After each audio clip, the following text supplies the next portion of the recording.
Last time on Jody's journey, we arrived in Eureka Springs, Arkansas. We took you on a tour of Thorn Crown Chapel.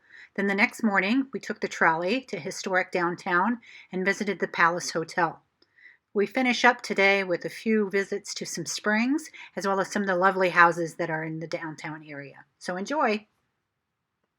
Spring Road. That's where the three major in-town springs are located. There's also some springs located on the edge of town, but the three main springs are right here on this road. So we're going to go take a look.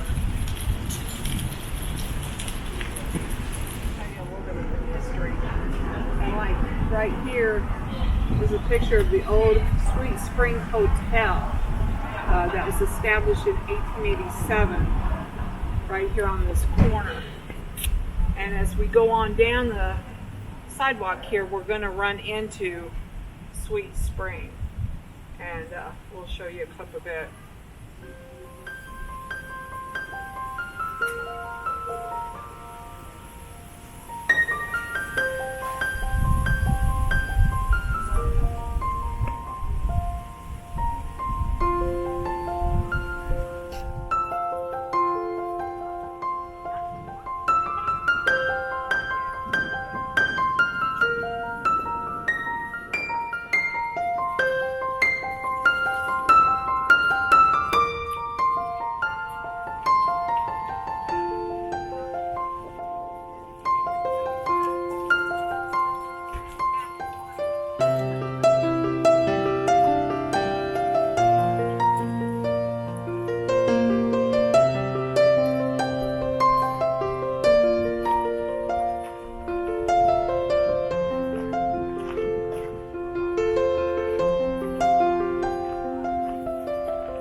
This is Harding Spring, named for J. Emmett Harding, a photographer.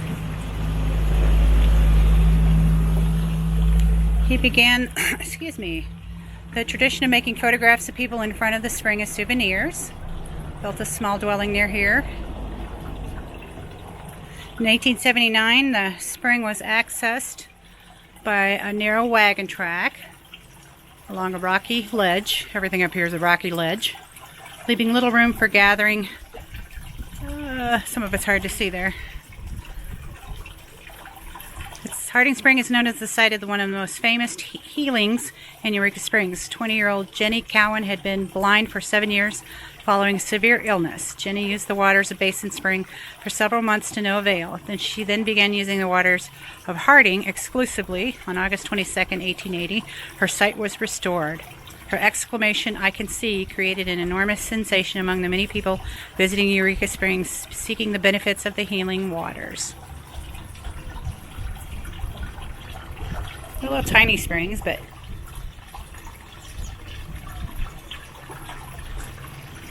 of course, nowadays, it says that spring water is not considered safe for contact or drinking. Oh, there's a little path you can walk through here.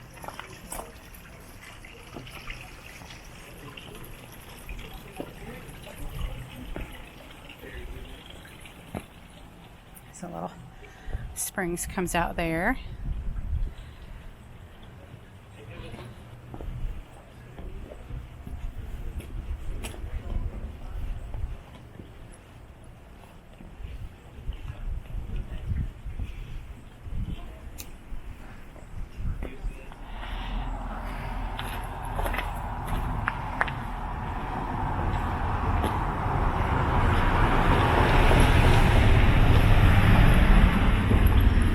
Carnegie Library. This is one of only 4 free public libraries in Arkansas, funded by philanthropist Andrew Carnegie. It was built of native limestone and completed in 1912 on this site, which was donated by Eureka Springs resident Richard Cairns. So kind of cool. It's like built into the side of the cliff here. Of course, it looks like this is just sort of the way to get up there.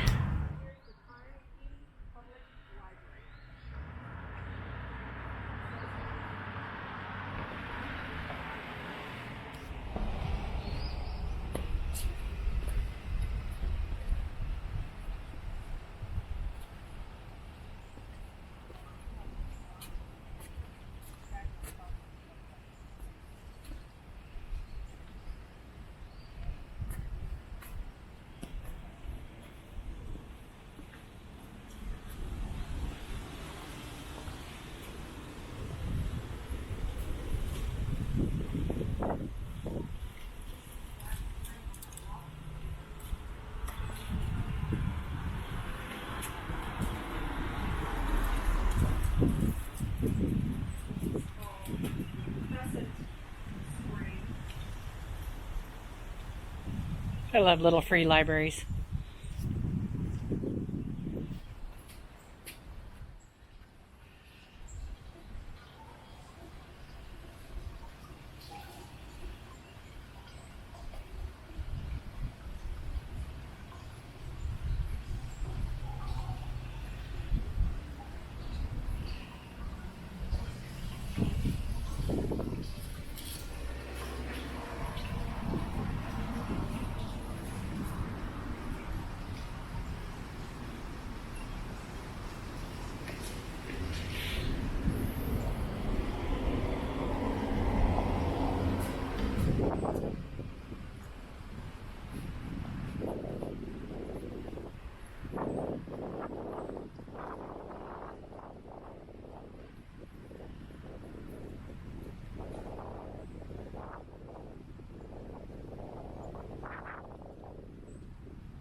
Oh, east of Harding Springs was German Alley, a neighborhood of African American residents until the late 1920s.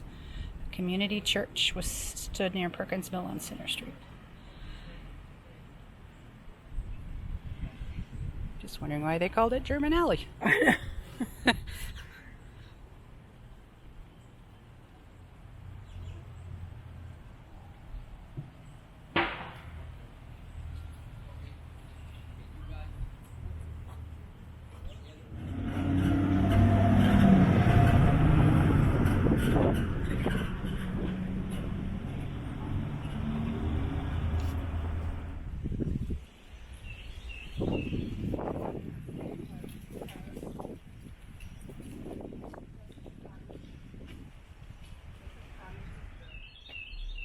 Crescent Cottage, built in 1881, home of Powell Clayton, the first governor of Arkansas after the state was readmitted to the Union following the war between the states. It's called Crescent Cottage on the National Register of Historic Places. That's kind of cool.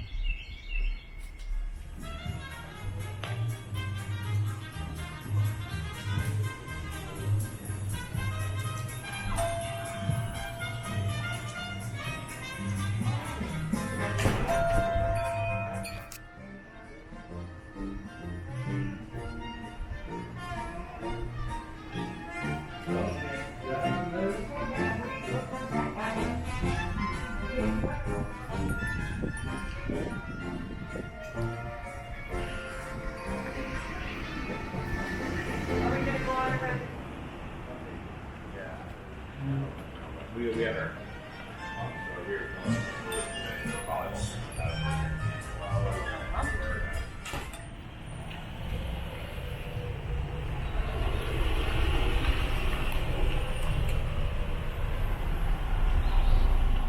As we were leaving the campground the next morning from Eureka Springs, we hit a bump in the road, quite literally. There was a fire ring a little close to the driveway, and I clipped it with my tire, and it popped up there and split the side of my tire open. We drove down to Berryville, Arkansas. Fortunately, Worley's Tire was able to get us in very quickly. They had an exact match, very reasonable. It's not something you want to happen, but fortunately I had the savings, and it was a good lesson. If you're going to hit the road, you need to be prepared. And I didn't let it ruin my trip. It was just a beautiful trip overall.